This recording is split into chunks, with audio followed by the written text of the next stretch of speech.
তো আপনার সাথে আমার সমস্যা কোথায়? হাত তোলা নামা নিয়ে না, আমিন বলা নিয়ে না। তো আহলুস সুন্নাহ নামটা ভালো, কিন্তু তাদের মধ্যে সুন্নাতে সবকিছু থাকতে হবে। আর আহলে হাদিস ভাইয়েরা, ওনাদের সবচেয়ে ভালো দিক হচ্ছে যাচাই বাছাই করে বলেন, পড়েন, কথা বলেন, কিন্তু একটু কট্টর, অ্যাপ্রোচিংটা একটু স্ট্রং।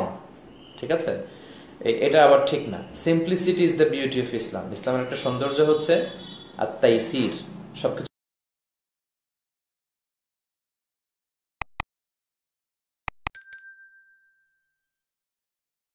আহলে হাদিস যারা আছেন আমাদের ভাইদের সাথে ধরেন আমার মৌলিক যে মত পার্থক্য, সেটা কিন্তু হাত তোলা নামা নিয়ে না, আমিন জোরে বলা নিয়ে না।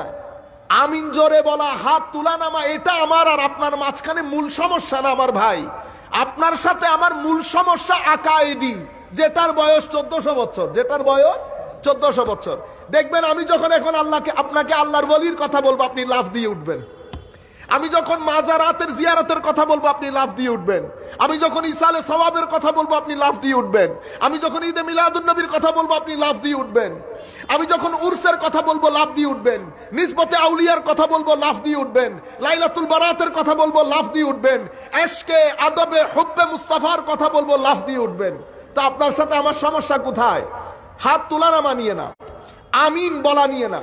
আপনার সাথে আমার মৌলিক সমস্যা ওই আকাইদি, আকীদা কেন্দ্রিক, আকীদা কেন্দ্রিক। আমাদের ছেলেরা ফ্রাস্ট্রেটেড হয়ে যায় যে যেই আন্দাজে উগ্রপন্থা বেড়ে যাচ্ছে, এবং যেই আন্দাজে আমাদের এখানে বিভিন্ন নাম দিয়ে ফিতনা ফাসাদের বাজার গরম হচ্ছে। আমি এই পুরা পরিস্থিতিকে এই হাদিস অনুযায়ী বোঝার চেষ্টা করি। আমার নবী বলেছেন, খেরের পরে শার আসবে, শারের পরে আবার খের আসবে। এখন আপনারা মনে করতে পারেন আমরা একটা ফিতনার মধ্যে আছি। আমরা হাদিসের আলোকে অন্তত এতটুকুন বলতে পারি, আবার কেউ দ্বিমত পোষণ করলে পাবি, হ্যাঁ, কোনো অসুবিধা নাই। এরপরে ইনশাআল্লাহ যদি আল্লাহ তৌফিক দান করেন, খের আবার আসবে, খের আবার আসবে। আমার ভাইয়েরা বুঝতে পারবেন, আমার ভাইয়েরা অনেকেই বুঝতে পারছেন। আমরা এটা বুঝতে না পারার পেছনের কারণ আমরা নিজেরা নিজেদের অবস্থান হারিয়ে ফেলেছি। রয়ে গেল আমার মাওলা আমাদেরকে অবস্থান দিয়েছেন।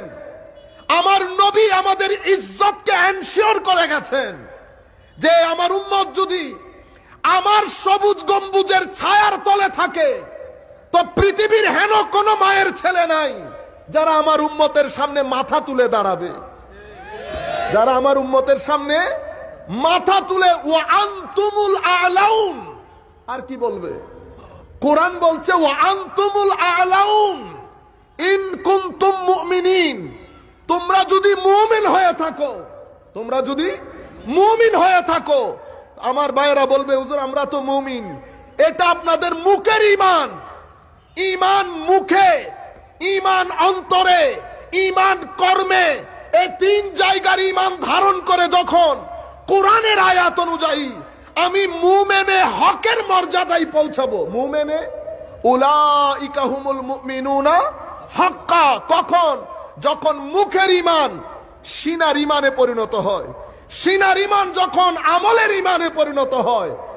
আপনি যদি আমাকে বলেন হুজুর এক বাক্যে বলেন, তো আমি বলবো ইন কুনতুম মুমিনিন, মানি আমার নবীর ইশক আদব তাজিমের মধ্যে ফানা হয়ে যাওয়া।